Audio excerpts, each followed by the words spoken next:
live. Hey guys, I am Farmer, and I'm joined here by the one and only DJD. What's going on, D? Howdy. And this is AnavCast, and welcome in. Glad to have you guys. We are Craig's missing. here too. Yeah, Craig's here too. I guess we should acknowledge him. That's kind of like Johnny's thing, you know. Yeah. Let's have a moment for Craig. It sounds like we're at a funeral or something. Like what? Okay. All right. Rip. I think that was enough. Pyro has some questions right off the bat here, and I think it's mostly Pyro because I'm hot micing because I have to feel like I'm Johnny today. Yeah, that's fair. Yeah, extra potent, extra loud. Somebody has to fill those shoes today. Johnny's not here, and this is crazy. This is wild. Yeah, this is the second episode that Johnny's missed. Yeah, I don't even know how many I've missed at this point. Have you been counting? I know Craig is definitely beating me at this point. Yes, I think at least 5, maybe 6. You've missed, I think, 5. Yeah. Yeah, it's getting pretty bad. Somebody needs to renew that contract or something. That's all I'm saying. You're just not getting paid enough. That's why you haven't been showing up. Sure. Okay. Fair enough. Fair enough. I mean, I can't argue with that. Yeah. Somebody needs to start a whiteboard with stats. Not a bad idea, Pyro. Not a bad idea. Anyways, we'll go ahead and get to some topics we've all been thinking about. Like, where have you been, Farmer? Like, that's what everyone wants to know. Yeah, everybody wants to know. I know. Where have I been? I've been around. So last week we actually took a vacation for a change, and we went to the good old Orange Beach down in my grandparents' hometown.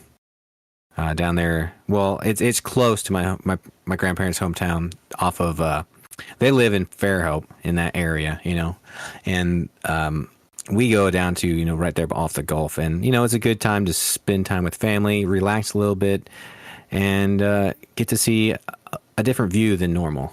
But it was really good. We got to do some family time, play in the sand. We got to get beaten up by the waves, good stuff.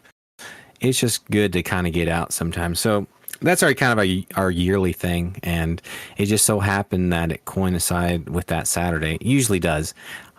But just be thankful that I'm here for this Saturday. It could have been 2 Saturdays. Actually, it was 2 Saturdays. Never mind. Say, I don't think you're here. What I'm talking because we were driving home on that Saturday, so it didn't even matter. I wasn't here. So 2 Saturdays. So I appreciate you guys letting me take a break. Just be glad it wasn't 2 Saturdays. Oh, it was. Okay, all right. It was 2 Saturdays. Okay. I mean, what can I say? But it's good to be back. It's glad to be welcome back to the podcast and not feel like I'm being, kicked out, or replaced. Or maybe I have been. I don't know at this point. The schedule probably, the contract's probably in flux. Who knows? I have no idea what what they're doing. The world may never know. But, with Johnny taking a break, I think I'm in good shoes, to step back in and take back control, or something like that. Yeah.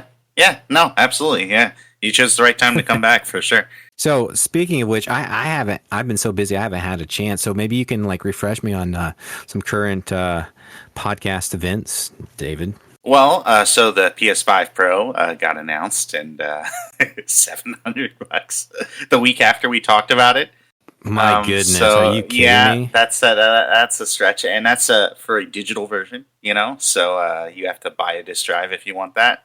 For an additional 50 or so. Holy cow, that is crazy and huge, and wow.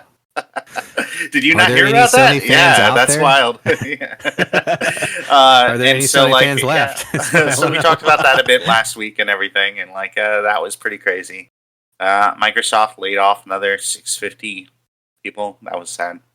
I did see something Yeah. about that. Unfortunately, where we have more stats and we're seeing more things like this, right off the bat, it's an unfortunate time for developers. I mean, it just seems like a Yeah. hard time.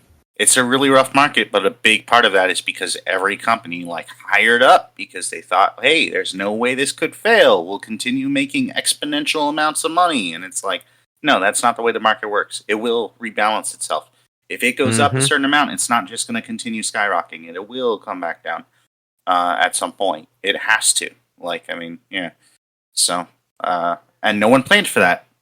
Yeah, Yeah.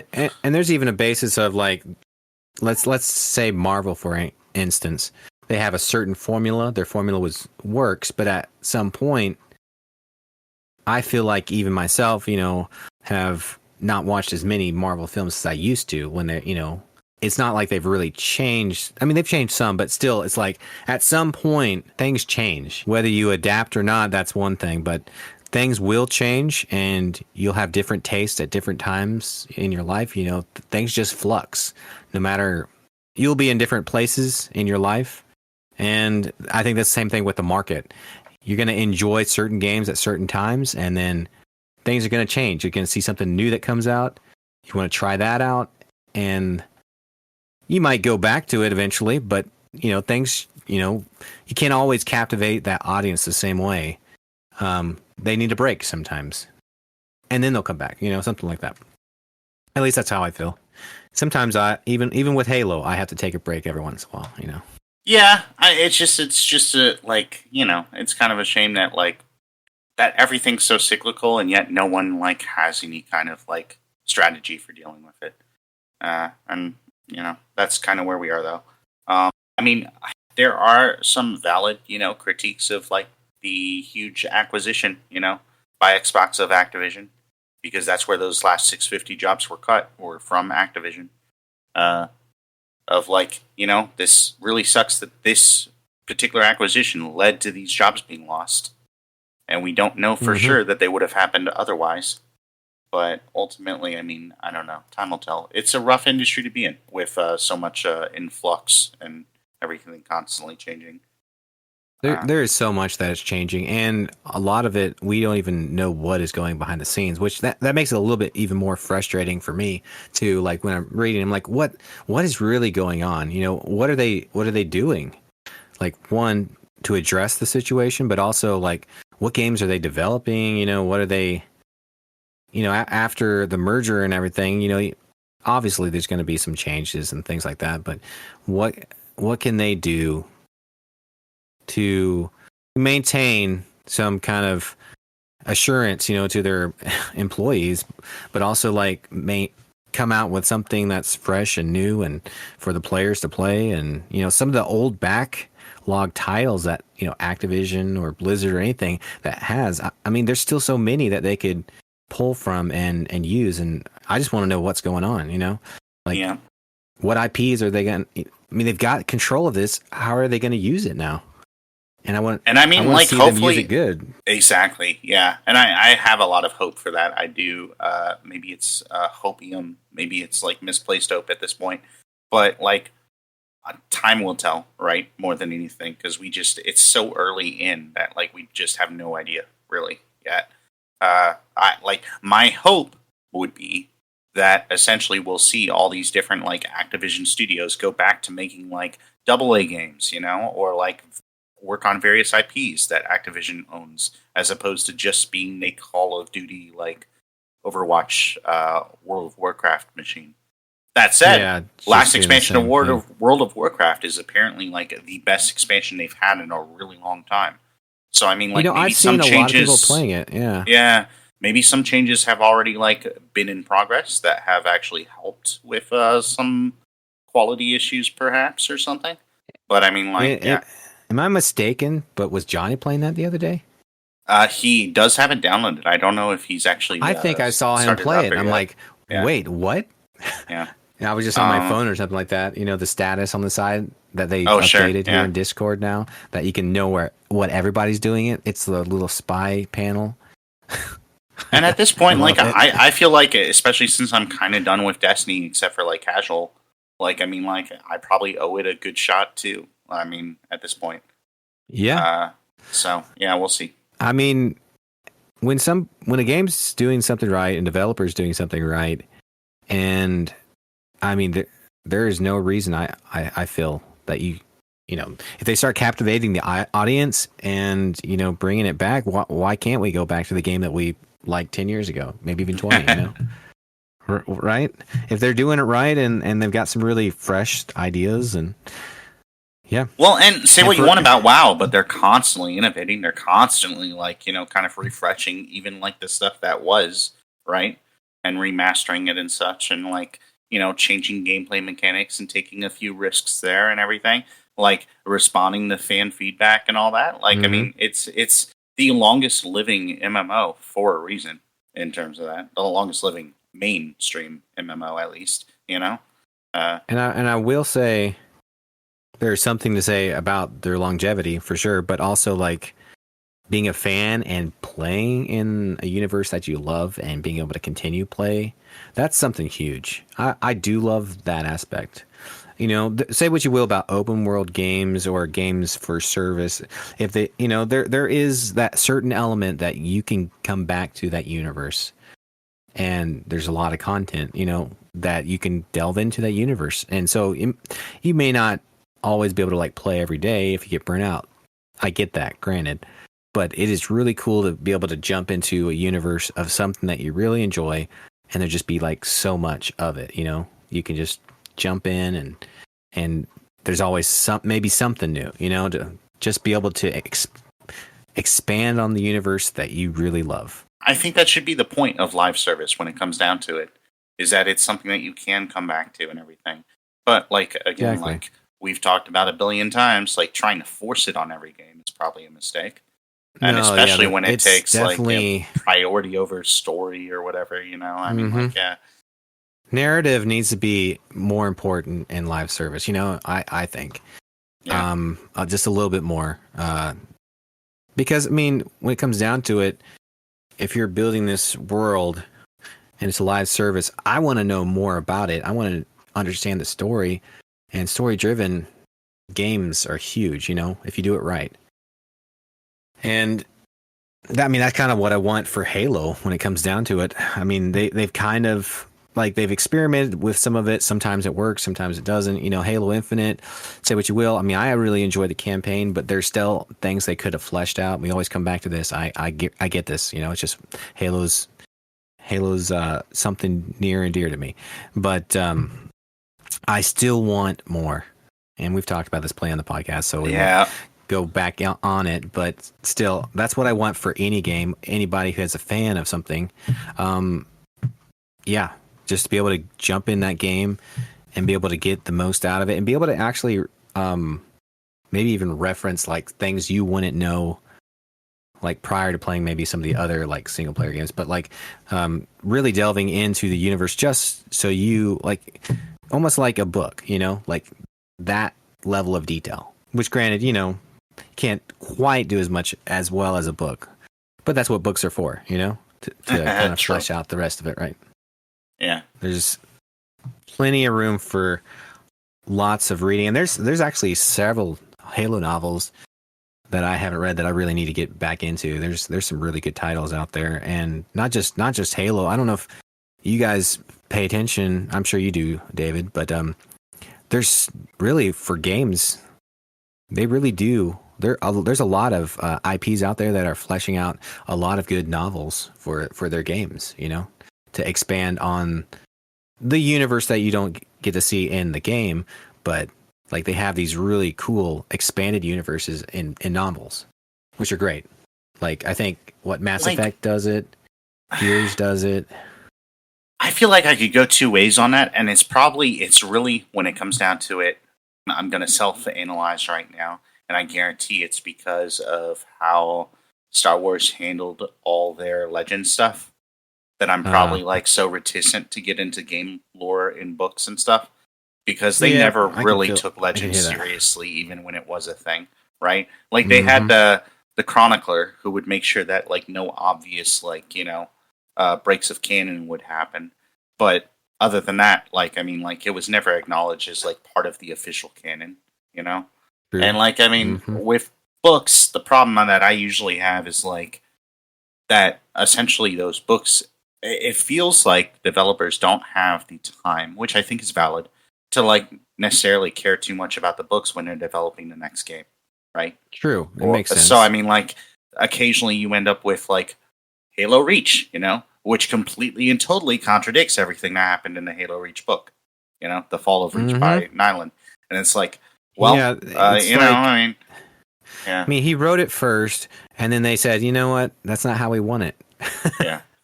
Basically, yeah. Which is fine. I think that they have like the right to do that, and it's cool that they let authors play in their universes and everything. Like, I mean, it's like it's not fan fiction; it's more official than that, but it's still like it's still somewhat of a like silver timeline, let's say, when it comes down to it, compared to for sure, yeah. But which is kind of fun though, in a little bit. Like if you do it like the way they did it, it wasn't. I still enjoyed both ways, but yeah, it's hard at that point. Which is, I guess, game is canon at that point. The game narrative is technically canon, but it's like who defines that? I guess the developer kind of does, but still, it's just like, and that's what it comes down to. Yeah, yeah. It's like, which one's the true way? Hey, you sent me something on Warhammer. What do you know about it? Oh, absolutely. Well, before we get away from this, like I wanted to talk about another like story-based game that was turned into live service that like doesn't seem like it's going anywhere. Concord. So allegedly, man. I mean, I don't know that I fully believe this, but we'll see. Like allegedly, Colin Moriarty, you know who he is? He does like one of the more popular like PlayStation podcasts. Okay. And so like apparently according to his sources, that game cost over $400 million over $400 million to make. And they were gonna call it the future of PlayStation, essentially. All their eggs were in that basket. They were completely planning on it being like a pillar of like that was my reaction to that. Was like, oof, like that's a rough thing to happen there. PlayStation has always struggled with their whole multiplayer, so I'm sure they were like, yeah, let's go, we got this. And it's too bad what's happened. Honestly, I just can't believe it. But I mean, like, also, like I said, like every single time that we've talked about Concord, like, how do you bury your head in the sands and like release that game in this day and age at like even $40, like in a crowded market of hero shooters? Like, I just don't understand how that are free happens. To play. That are free to play. Free to play. Yeah. They've got to market that to the free to play. I'm sorry. I know Sony is so big on the dollar right off the kick, right off the bat. Yeah. They want to see, somebody buy their game. And that's what they get for their single player game, but this is not a single player game. If they want to compete, they've got to be in the market. And that's one of the reasons they failed. Well, that's just one though. Here's my problem though too, is that like that first trailer that they released during that State of Play or whatever made it seem like it was going to be a single player game. Or at least like a story-driven game, because it like had that whole cinematic with them like doing a theft or whatever, Mm-hmm. And then the other team tries to steal it away from them, and then they get it back, and then like it had like a Guardians of the Galaxy vibe. You have all these interesting characters, and then the second trailer plays right after that, and it's all PvP like hero shooter stuff. It's like, well, wait a second, these are like two different like visions for this. Like, how on earth did you plan on merging these together? Like, it almost seemed like kind of like they were planning on like trying to do the Quantum Break thing, but Remedy is like one of the best studios out there, I think, when it comes down to like trying new things and being innovative. And they couldn't even really pull that off with Quantum Break, So I mean, Quantum Break was ambitious and didn't quite, get probably where they wanted to, but I mean, it's still a lot of fun. Totally. Yeah. So, yeah, Concord. I mean, the fact that they would be so quick to turn on it, though. I mean, I get it. People didn't like it, but to be like after investing that so much, and then they're just gonna like pull it off or like cancel it. And I don't That's know how kind of much I crazy. believe these numbers. These numbers seem insane. Like $400 million into development, like over 8 years. Okay, sure, that breaks it down somewhat, but that's still 50 million a year or whatever. Like that's a lot to pour into a game that was essentially a PvP shooter. That like there's a bunch of those that have been made for way less. I mean, I don't know, and I don't necessarily see where the money went unless it was all on those cinematics. And like the cinematics, how many did they make then? That they only showed like two of them before like shuttering the game.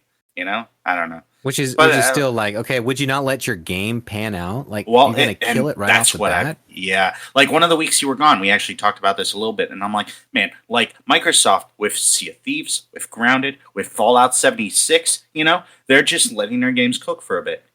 Like, hey, Hmm. this game might not be popular at launch, but guess what? It's on Game Pass. People will play it there. Like, we can wait a little bit and see how it pans out, and like give it a year or so. They gave Redfall a year, to like Yeah. try to like get fixed or whatever, and yeah.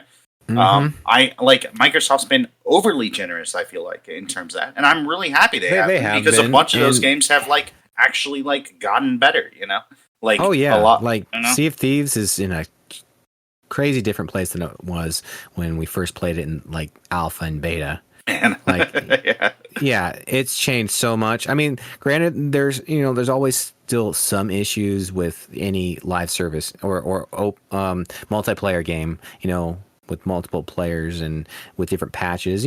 That's just the nature of the beast. But yeah. it's come so far, and it's a lot of fun to jump in. I mean, you feel like what they wanted you to feel when you're playing that game. It's just crazy how far it's come.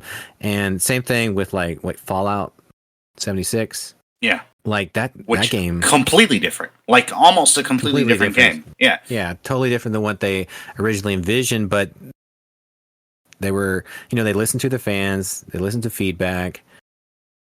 It feels like a Fallout game from what like, I've played. and I love when developers do that, but they have to be given the chance to do that.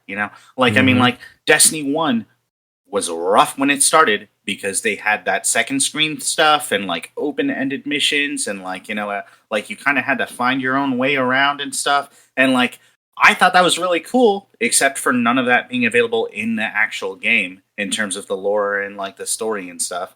Like you having to go to a second device kind of sucked, but otherwise super Yeah. ambitious vision that was really cool in concept and just wasn't executed quite well. And guess what? They listened to their fans. They fixed it. They changed it. Like same with all the other Mhm. games I've mentioned. Like I mean, like shoot, it's just it's you got to give the team a chance to like try to make those changes. Like even Redfall, right? Like really bad place and everything. Like never quite got like put into a good place by the devs, but they were given a year to try to bring it around. Like that's a Mhm. lot of time to try to. Yeah, and I think they were at some point. You have to see if people just be receptive to it. I think Yeah. that's part of it. They were, they made some changes, and at the end, it may not have been what they'd hoped for, but they still left it in a good way. And I feel like, it's still in a playable state. And that's the thing too. Like you can go back to Redfall and play it right now. Like I mean, they are not taking the servers offline. They're not actively Exactly. working on it, but even Avengers might still be playable. I don't know. I haven't tried, but like Anthem What game? is still Who plays playable. that game? I mean, like yeah, Yeah. I keep on saying Ooh, that, hey, but I haven't did. I haven't dove into Anthem in a while, so I should probably check them one time. yeah. I mean, Yeah, it probably still is.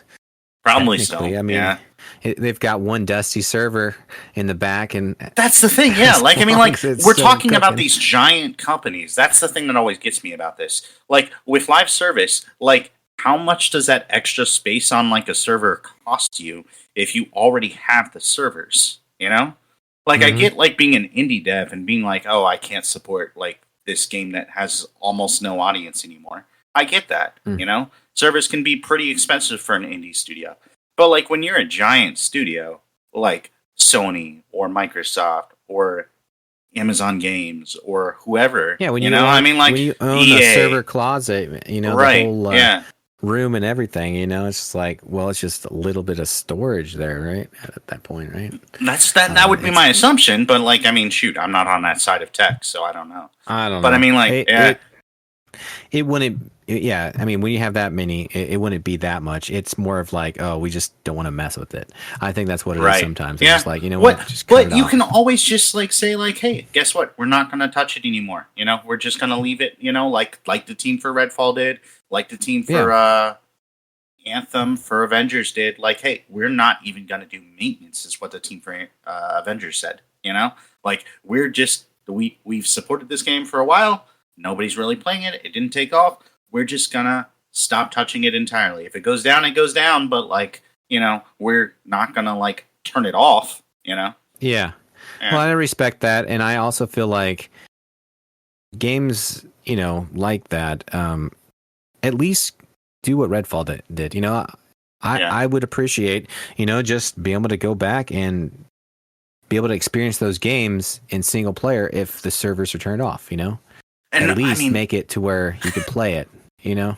I don't want to make this cast all about Concord again, but, like, also, why not go free to play, you know? Like, I mean, that's my thought. Like, originally, like, from the get-go, how did their marketing team not say, okay, this is what we got to do to be competitive? Put it on PlayStation Plus, you know, at least, you know? Or something like that, yeah. Because that would actually help, you know, subscribers to want to, you know, do that as well. Give them another reason to be a PlayStation fanboy. But also, the whole thing of, like, the market of free to play. Like, maybe it's just the whole concept of, oh, okay, we got all these single player games. We want to make our multiplayer on that level. Because people are paying, you know, $60-$70 for these titles like Horizon Zero Dawn or God of War, and Sony has done so well with those, you know, with any of their usual normal first party titles that are their exclusives, you know, Spider-Man, you know, to name just a few, The Last of Us, you know, so many good ones, right? And I think it's just hard for them to see the bird's eye view when it comes to that game. I think they just missed the mark because they're just so used to like everything working, you know, I guess in a way. Well, like, I mean, like, shoot, they didn't have a miss for so long, right? Like, they just kept on churning out hit after hit after hit of like AAA incredible games. Like, I would probably get a little bit like egotistical too. Like, if I was just writing bestseller after bestseller after bestseller and like, you know, like, oh, hey, I can put out anything, you know? I mean, essentially, you know? Sure. I mean, why not? But at the same time, you got to be careful, which was, you know, honestly, I'm sure they're learning from. Hopefully. But I still don't see how they didn't see the writing on the wall. Like, this should be a free-to-play game and go off of that. Because then they could have learn from that. Like, even if the launch wasn't great, they could have said, okay, this is free to play. We're going to continue to work on it. We're going to improve and make something that you will love and want to come back and play and be our multiplayer PlayStation game. But no, they just like, we're done. We're taking it off. Like, is it actually playable? I think it's done. Is it off now? Yeah, no, they took it completely down. Yeah, issued refunds, the whole shebang. Like, it's no longer playable. Crazy. Like delisted it, like almost like literally didn't even give it like barely 2 weeks. Ridiculous. Yeah. I just can't. I feel bad for the devs on that. You know. Yep. Really. Yeah. I mean, like, especially since everyone who played it seemed to like it. You know, it seemed like a quality game. It just like bad time, bad market, bad price point, bad execution on like anything in terms of the marketing. Like, yeah. Just a lot stacked up against it, like the Anthem problem again. You know, I mean, yep. Well, I mean, actually, it kind of brings up like, okay, what would happen if Anthem would have been free to play? You know? Yeah, I mean, makes you kind of wonder. I don't know, like, because the problem with Anthem was just that there was like nothing to do after you beat the campaign, right? Like that end game, like just roaming around in free roam was, you know, fun for a bit, but eventually kind of got old. It was pretty monotonous. Yeah, they really like, they didn't even stuff the store with things to buy, you know? Right. And that was the problem that too. was Like, I mean, like, shoot, one of the like, biggest things. Like, yeah, like, okay, so I can do boring, monotonous activities to, like, grind for money to, like, spend in this store that's stacked with really cool stuff. But, like, when there's hardly anything in there and it's, like, 5 items or whatever and they're all ridiculously expensive, yeah. And, like, they're not quality items, then what am I doing then? You know? Like, I mean, I have to, like, do something that I don't necessarily love doing. Yeah. Yeah. They should have at least marketed some things you could buy with money, you know, too, like to help themselves out. Yeah. Like, why wouldn't you, that's a no-brainer for everybody. I think maybe because they were off the cuff of the whole, it was right after the whole EA, you know, Battlefront 2 debacle thing. Right. Where it's like, oh, no microtransactions. You know how long everybody waited? Like, EA got some real big flack. But now it's open market. Everybody's doing it. Yeah. You know? Well, and that's the problem, really too. Like, I mean, Netflix got some flack for the password sharing crackdown, but ultimately, people still stayed subscribed or subscribed themselves, you know, and, like, pushed up those numbers. And, like, now everybody's kind of starting to do it. And it's like, well, that's what happens when you open the door. Sometimes you're the first one in, you get shot as soon as you enter the room, but, like, the door's open now, you know? I mean... Yeah, now it's free reign for everybody. I mean, you look at Fortnite, you look at Apex, any games like that, they're making, I mean, they're free to play games, obviously, but, you know, if people care enough about the franchise or the game, they will continue to come back. So, I mean, that's what it comes down to. But, I mean, like, the market's just also constantly changing, right? It like, really I find is. myself, like, constantly, like, the whole PS5 Pro thing would have been a total normally thing, like, to do, like, last gen or the gen before, but now it's weird, you know? I mean, part of it is software isn't driving the hardware, but, like, part of it, too, is just, like, we live in a different age, you know? There's so much crossover between this gen and last gen right now, and, like, next gen is probably going to be even worse in that regard, you know? Like, Well, I mean, in your selling point at what, $700? Yeah. That, I mean, who can afford that? Really, like, that is such a huge investment. Like, I don't know. Yeah. You know, I don't know. Take out a loan? I don't know. I'm not saying I mean, essentially, I'm not saying man, do, like $700. That's I've said this before publicly, so I think I'm okay saying it on the podcast. I took out a withdrawal from my 401k to buy, like, my PS5, Xbox Series X, and my new PC, okay? Like, I mean, I don't recommend someone do that, but, like, that's what I had to do to be able to afford all that. Like, yeah, I mean, and that's not, that was 3 different devices, though. Yeah, that's true, yeah. We're talking about one device. Yeah. And I mean, like, man, I don't even know what next gen looks like. And it's kind of like everyone's like hating on Microsoft for, like, you know, being pretty different in the way that they're approaching gaming and putting their games everywhere and all that. And, like, trying to, like, kind of sell a platform, like, their service as a platform, as opposed to, like, the hardware as a platform. Which I do think that they're moving towards. Like, I was skeptical about it at first, like, especially with what they'd come out and say about it. But, like, the more and more moves they make in that direction, the more and more it seems pretty clear that this is direction. Like, actions always speak louder than words when it comes down to it. And, like, their behavior definitely seems to indicate that they aren't as concerned about console sales anymore. I mean, I just read a stat today. They're outsold by PlayStation overall. We talked about, like, previously, like, in a certain quarter, they were being outsold, like, 5-1. Overall, they're still being outsold 3-1. Which is pretty big numbers to, like, be down by. It's different than, like, I would have guessed from that one quarter that we talked about.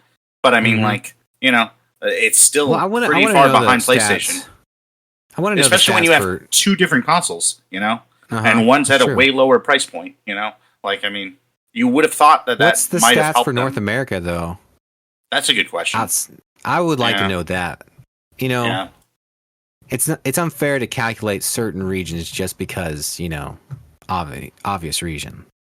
Well, that said, but, like, I mean, like, that said, like, you could also say, like, PlayStation shouldn't necessarily, like, count United States sales then. You know? I mean, like, because Microsoft is an American company, even though PlayStation sells Well, tremendously well here. I mean, like that's a sword that could cut both ways when it comes down to it. I would just like to know, yeah, the North. I don't know. I just like to see the different numbers for sure because, it's a big thing when you can't bridge the gap of other countries. Xbox has had trouble, getting over there in China and Japan, as much as So that's where Sony's based. So it makes sense. Right. It totally makes sense. But there's also a lot more people over there. But them also like moving away from like focusing so much on hardware and like trying to build something bigger than that might actually pay off here, Because I mean, we're looking at an era where it's harder and harder to get these consoles prices down. Apparently, that's at least judging by the PS5 Pro's price. Obviously, and we're not seeing the software push the hardware the same way that we have in previous generations. Like True. At this point, like maybe it's a good thing to kind of like be innovating in that space and like moving away from traditional models. Maybe Microsoft has the right idea there. It's still a huge risk, but like maybe it will end up being like, the way to go. This is almost like how they envisioned the Xbox One generation ago with digital game sharing, which I think brought up last week, where it's like, they're constantly trying to like change the game a little bit, and innovate. Which is good. You gotta be innovative on your toes. Like not as much as in Nintendo. Like Nintendo's playing an entirely different game. But they're on a different plane. Yeah. they're playing a totally different game, which is there's a market for it. And I'm sure they're doing well, and I do like Nintendo Switch for what it is. And the games, the first part, all the first IPs, that they do, like, I love it. I mean, I really like all the art styles and stuff they're doing. I think we just lost David. Hello? David. I clicked the wrong button. You clicked the wrong button. I'm back. Where were we? I think which is smart for Xbox, but I think what they're trying to do is make sense of the new market and things that are coming, plus their acquisition. They're trying to balance all this and all the different things that are going on. And if they can control things a little differently, they don't have to worry about hardware. Like you said, they probably are trying to play that other game like they have for years with Windows. Right? Right. Yeah. They're worried about sales when it comes down to it, profits. And I guarantee that's what they're trying to do. Well, and I can't even think about what a next generation looks like. A traditional next generation, I think, would be a complete waste of money. Like when it comes down to it, PS6 and Xbox Series, whatever, like the next generation of that, like what do you push? We're kind of already tapped out at graphics, at least with what games are coming out now. Like it would essentially just be the exact same. Right? Yeah. We're not seeing anything like push the hardware right now. So wait. I just don't know. 1 second. Johnny's in the audience. I just want to point that out. Johnny, what are you doing? Why are you in here? It's like when someone calls out from work and still shows up, to like shop or whatever. Right. Yeah. You're just viewing in the background, lurking. He's probably like, hey, guys, look. My two friends are doing the podcast without me. So one thing that got announced by Reuters actually this week was that apparently Intel lost the bidding war against Xbox for the chips in the next generation of PlayStation. So AMD has that contract allegedly, and like Intel's response to that seems to indicate that that's definitely the case, right? Like that, AMD definitely won that contract. So, what does that mean also for instance, things like backwards compatibility? Because PlayStation has always had Intel chips in the previous, or at least the previous console did, PS5. Like, will PS5 games be playable on PS6 if it's using a completely different chipset? I don't know. There's a lot of questions about that. That's true. That's true. And what does that mean for prices too? Because I don't know. I can't imagine PS6 coming out without backwards compatibility. I don't think that'll happen.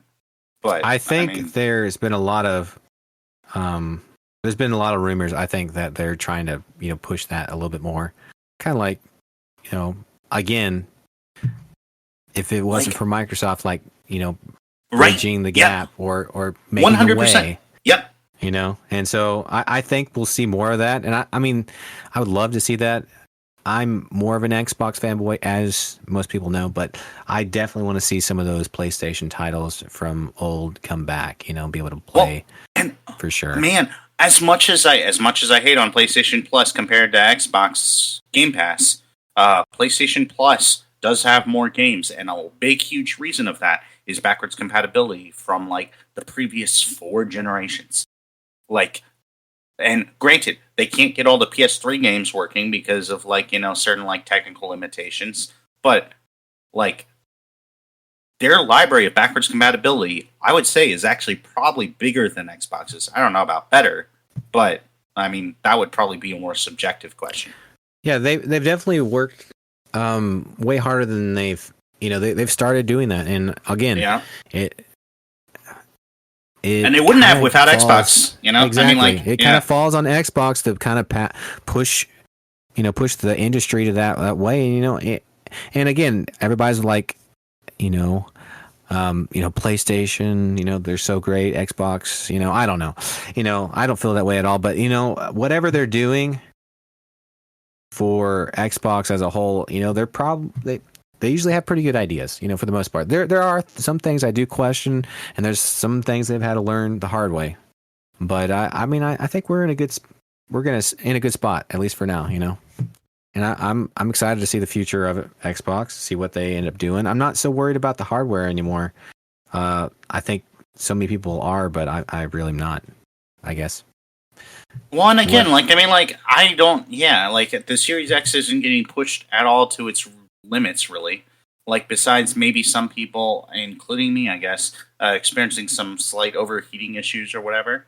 But I mean, when it comes down to it, graphically and technology-wise, we don't really need a next-gen console right away.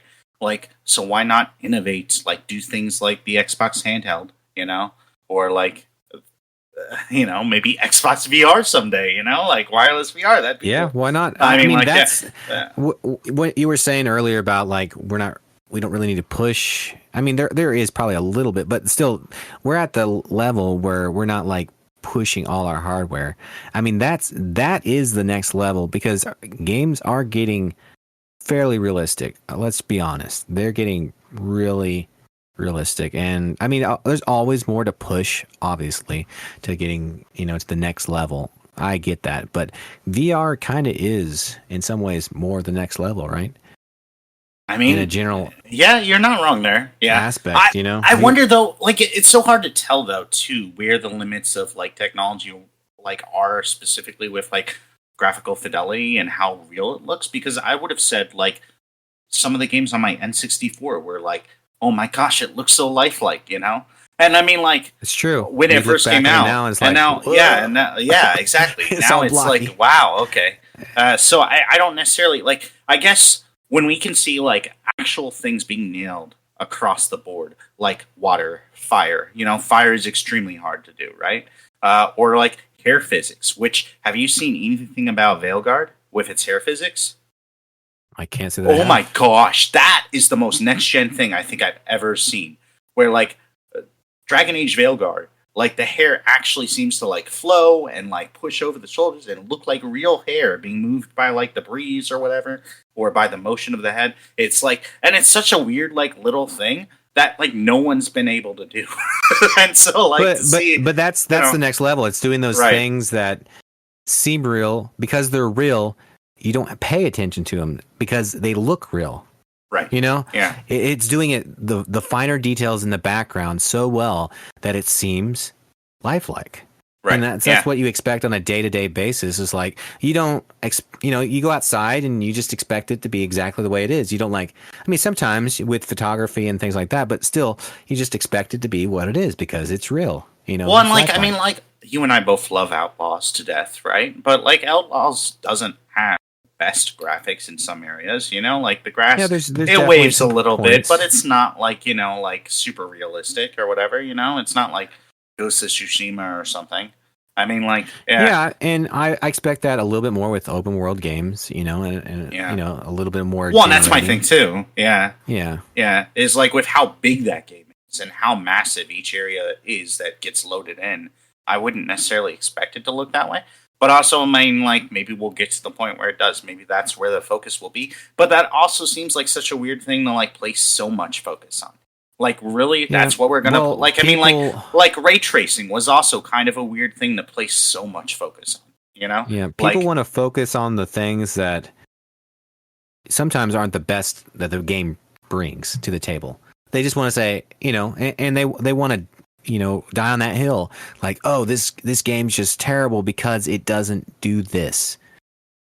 But what about all the other things it's doing right? right, exactly. And I mean, like I said about all of us before, like a game is really the sum of its parts, not just like each part added together.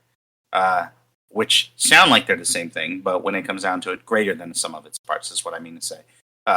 Like, I mean, And it's speaking of Outlaws, yeah, I mean, I've enjoyed every moment. Like all these visual same. cues for me is like, oh, I know this place. Oh, this is awesome. This is new. I don't know about this. You know, this is just little things like that. Yeah. I'm having a blast. I mean, honestly, I've been gone, and I need to get back into it. I really do. It's kind of it's on my list. I need to play more. I need to play more Star Wars Outlaws. So Maybe like hopefully- what else is on your list? Like any Warhammer games on your list? yeah. Well, somebody texted me a couple. I don't know, it was like last week or something like that. It's like, hey, you want to hear about this awesome co-op game that's on Game Pass? And it wasn't It's on Game Pass. And I'm like, oh yeah, I'll get that. We'll play next week. Yeah.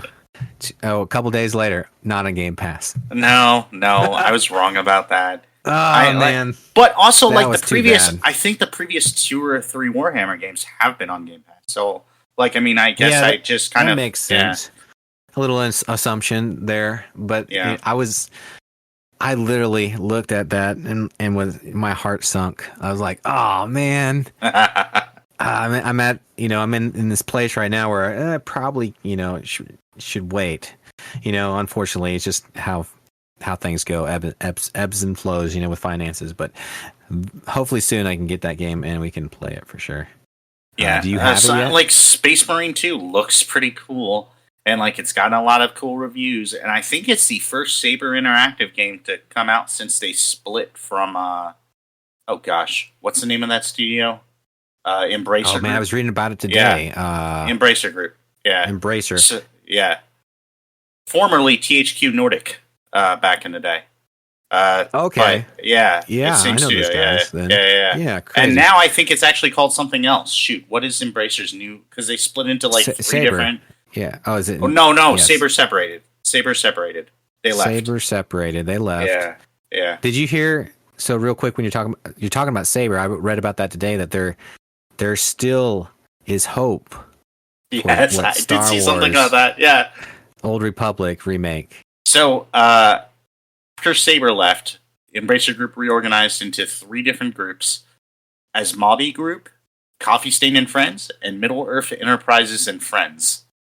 So it just split into 3 different companies. I don't know. It's probably so that they can throw other stuff in that Middle Earth Enterprises thing. But Besides also, Lord of the Rings. like, it's like Friends, Coffee, Yeah. Friends. It's like, are we going to the local coffee shop? You know, I don't know. It's fine. You know, maybe that gives that indie feel. I don't know. I don't know.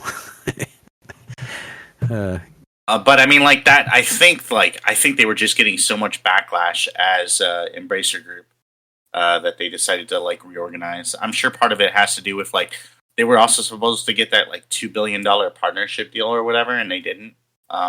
So you were completely white there for a second, like with your screen that you're on. Hey! You're like this is the visual bit. I can't help how Irish I am. No, you were completely whitewashed. Like the whole screen was white. That's the visual bit for this podcast. You know, you guys can't see it, but I surely can. But yeah, And Saber everybody in the Interactive, audience can hear. it turns out, somehow still retained the rights to that the Old Republic remake, which was kind of shocking to me, or whatever. And like, so there's still hope for it, is what I read. Yeah. Yeah, Like they're that's still what I read apparently too. working Like on there's it. still hope, and they're which is we'll super see what exciting. happens. Maybe in a couple more years. Yeah. Maybe in a couple more years. So, yeah. Like, Do you mean have, like 10? Yeah. Well, you just never know. I mean, when you talk about games like Final Fantasy, I mean, you just never know. They could still happen. It'll be available on the PS7, which will retail at $1,000. So. Yeah. Don't worry, we'll top it. I think that's the next move for Xbox. They said 700. We're going to top it. We're going to make our console worth 800. Okay, on Xbox. Yeah. Because we got to top them, even though we're not selling as many units. Anyways, do you have Warhammer? No, I do not have 22? it yet. No. Okay. No. Well, we need to figure that out and do that, and maybe when we do, we can go over that on the podcast. I'm curious what will be announced at the Tokyo Game Show next week. I really don't know. Probably some Final Fantasy stuff. Rumors are that it won't be a remake and it won't be Rebirth, but it'll be like 16 and some other stuff. But like, there's probably more than that, and Xbox has a digital showcase there, and I'm really curious what'll be in that. About that. And I'm really curious. Like, Phil Spencer actually made an announcement, like, "Hey, you might want to tune in to our digital showcase at Tokyo Game Show." I don't know that he's done that before for the Tokyo Game Show. I feel like they always have like somewhat of a presence there, but like I feel like it's usually like, kind of like a mid-tier, kind of like, like, hey, here's some more like Japanese RPGs and stuff, and like, like we're partnering with our friends here, and like I think maybe possibly was it there or was it at the Game Awards where OD by Kojima got announced? I forget where. Game Awards. It might have been Game Awards. There might have been like a teaser like there, and then they unveiled the rest of it at Game Awards. Oh, that's probably what it was. Was probably like, oh, hey, we're working on a new project we've never done before or whatever. Like, that's going to be different from anything else that we've ever done with Xbox. I think that's what they did. And then announced OD like a couple months later. Yeah, that makes sense. And then they really went into it in the Game Awards, and I'm pretty excited to see what they've got going on with that game, because it looks, something crazy, something good. Kojima makes very unique games when it comes down to it, and he's very good at what he does. And so, when it comes down to it, for a game like that, the games that he makes, that's what you want. You don't want the same. You want something 100%. New and something that you experience that is mind blowing. Now, this won't happen. But what would be a crazy thing? We'll get to the new games thing in a second. What would be a crazy thing for Xbox to do at the Game Show Award would be to reveal their handheld. That would be a crazy place. Xbox M. Like, you wouldn't necessarily think about it because it's Japan, and Xbox doesn't do tremendous in Japan. I feel like their Series S has actually been fairly successful in Japan, but I haven't looked at the numbers or whatever. They've said that they have more people who are Xbox users than ever before, and that like more people this generation or whatever. So they're still doing pretty well overall. It might be the time. But also with the Japanese market being so handheld focused and everything, and being very on the go. I mean, I feel like that would be a fantastic place to surprise announce it where you're not expecting it, but hey, announce it now in early October, late September or whatever. Late September.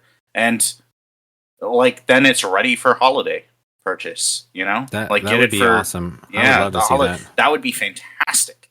I don't know that if that'll happen, but I don't know if they'd be able to blind drop something that quick without somebody noticing. Yeah. But still, especially with things. But I mean, we all know that handheld exists, it's not like it's a huge secret. It's just a matter of knowing, Phil Spencer's, not really said it directly, but he's definitely looted, and there's He's like, definitely been. if we had a handheld, you'd be able to download games on it. You know, I mean, like, if we had a handheld, you know, it's like it would be really oh, cool. Look over on my shelf. There might be something over there, you know, sort of thing that he likes to do.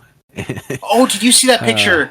Like, on a tangent to that, real quick, did you see that picture of the remember that like rumored like Xbox like you plug into a TV device that was just going to be a streaming thing, where he apparently had like a small version that looked like a capture card, like kind of size, like one of the bigger like kind of like an, you know, like 2010 capture card size or devices or whatever.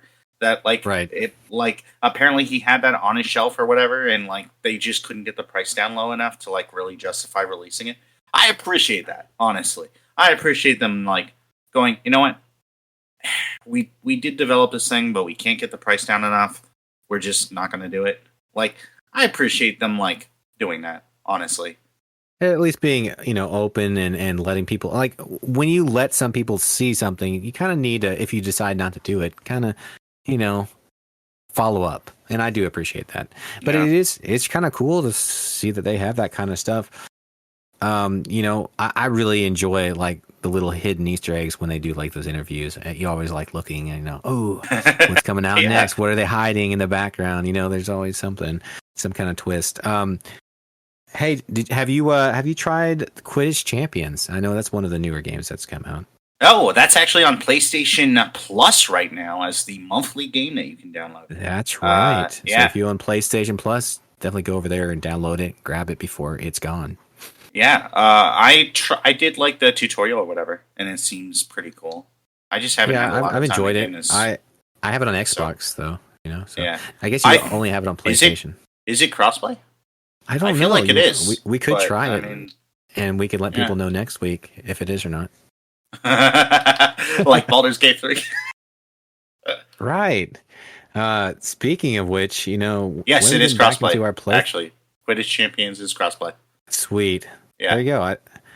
I'm still going to download it for free on PlayStation, which is not technically free because I'm paying for the monthly subscription, but you know, you get what I mean.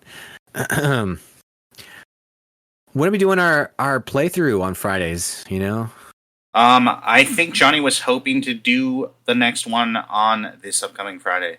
I told him, like, hey, if you want to do music instead, like, that's fine. Like, Farmer and I understand. Like, you haven't been streaming a whole lot. Totally. I mean, I haven't been streaming a whole lot either, for that matter. Or for that matter. We've all been busy, man. Yeah. We've all been busy or... Yeah. But he was like, no, I really want to do it. So, I mean, like, we'll see. Like, if he's able to, like, have the time by then to go ahead and do that, then we will continue our Ambassadors to the Gates, which will be a fun time. I'm excited. So far, episode 1 was fantastic. I really enjoyed it, despite all my technical problems. And now that I have all those ironed out, I think everything was going pretty well. You know, I mean, yeah. Yeah, I think we had a pretty good run through, especially with all the choices we were making. I can't wait to see what happens. Man, you know? it's gonna be an event for sure. It's gonna be interesting, and we've got to. We might all die right at the beginning of next episode. I mean, we'll just start over. You know? Oh well. We might have to characters, recreate them. I don't know. Yeah, that would be great. That would be like it's just game over. It's just done. The story is over. Yeah. Boom. It's like The Other Guys, you know, which starts off with like Dwayne Johnson and Samuel Jackson. And they jump off the roof or whatever, and they land on the pavement and they die, and then it's like, oh, it's not about these guys at all. Okay, like, I mean, that's great. Yeah, yeah, exactly. It's like, oh, you thought these were the main characters? Nah, but we had you captivated there for one episode for 15 minutes of this movie. Yeah, exactly. It's like psych. Yeah. Segue. Have you played the new Astrobot game that came out on the 6th? I have not purchased it yet. Nah. I know maybe my next check. Maybe. I know the Astrobot game that came with the PlayStation is phenomenal. So it really is. I'm so glad that they did this into a full-fledged game. I can't wait to go through this. Oh my gosh! And like so many people have been like saying like it's like, I mean, I'm not a huge Mario guy. I'm not a huge platformer. But so many people have been comparing it. So many people who are platformers, who play a lot of platformers have been comparing it to like the best platformers out there. Like Super Mario Galaxy, I think, is one of like the most Galaxy critically or acclaimed Odyssey is pretty games out good. there. I mean, yeah, for it to get like those accolades from people who are such huge fans of those games, like, I mean, that's really cool. Like, and I mean, Astrobot's just a fantastic character. I know people don't like his design; those people are insane. I'm sorry. What's wrong with his design? He's clinically cute and he's diagnosing fun, them, and but- I think, yeah, those people can cry all they want. They're wrong. Well, like the argument is that it's kind of generic or whatever, and like I don't think so. I think I mean I can't think of another He is little what robot he who is, looks like and, that. you know. Yeah, I mean I think it's fine. I think it's great. I think it works really well. And then I've also heard like people complain about like some of the bosses he fights or whatever being like, you know, not name worthy or whatever, or like having personalities and stuff. And I could maybe see that, but again, I haven't played the game yet, so I don't know. But I mean, like, yeah, I'm really excited to play it. I saw actually someone else playing it. Melted Sunshine Tweety Bird, I think, who seemed to be having a great time there. And yeah, it looks great. It looks fantastic. It looks big. Yeah, I can't it looks wait like to, there's a lot of levels I can't to wait it. to play that game. You know, I mean, now that Johnny's not here, you don't have to worry about him right now. Yeah, that's right. He's not here in the audience he's anymore. not here. Because yeah. So he we can left us, talk. like- We can talk about. yeah, we can talk about Starfield. All right, let's Yeah. do it. They've added quite a few different things from what I've read. And on This September podcast 30th, can turn to 8 days from Starfield now, again. the first expansion comes out. Yeah, let's go. And This I got the podcast is now deluxe edition. Starfield I think official. you did too, right? Did you get the I can't remember what I got. one that allowed you to But- play like 3 days early or whatever? I'm sure I did. Yeah, I totally got that. I think we both did. And so it's included in that, so I don't even have to pay a dime, and like I'm really excited. That's about awesome. Yeah, I mean, I'm excited. Yeah. I'm excited. We're turning this whole podcast back around to Starfield. I'm telling you right after that releases. Johnny's gonna be hit on the side. He'll not know what has hit him because it's 2 against 3, right? And we'll just ambush him. He won't listen to this anyways, right? So we'll be good. I don't know how it's two against 3. 2 against 1. I'm 2 against out of 3.1 3, billion there's 2 of WoW us and players. 1 of him, and he's the 3rd. Okay, let's make this. We're the 2. He's the 3rd. He's the 3. Johnny is equivalent of 3 people we've just confirmed on. But 3 on dwarves, podcast. so we can take him. So I mean, like, when it comes down to it. Yeah, I think that wraps it up kind of nicely, and I think Craig agrees. Yeah, I think so. that's a great that's a spot place to end it. call Guys, thank you guys for coming out and listening to AnavCast, and we'll catch you next week, right? Yeah. I think this is episode 6 of season 4, so we're getting up there. Crazy. Yeah, It's been really wild. It's been a crazy good time, and we've almost hit the year mark before too long. I mean, we're getting there. Yeah, we're getting there for sure. Yeah. We'll have to do something special for that. We definitely will. I'll catch you guys on the flip side. Bye.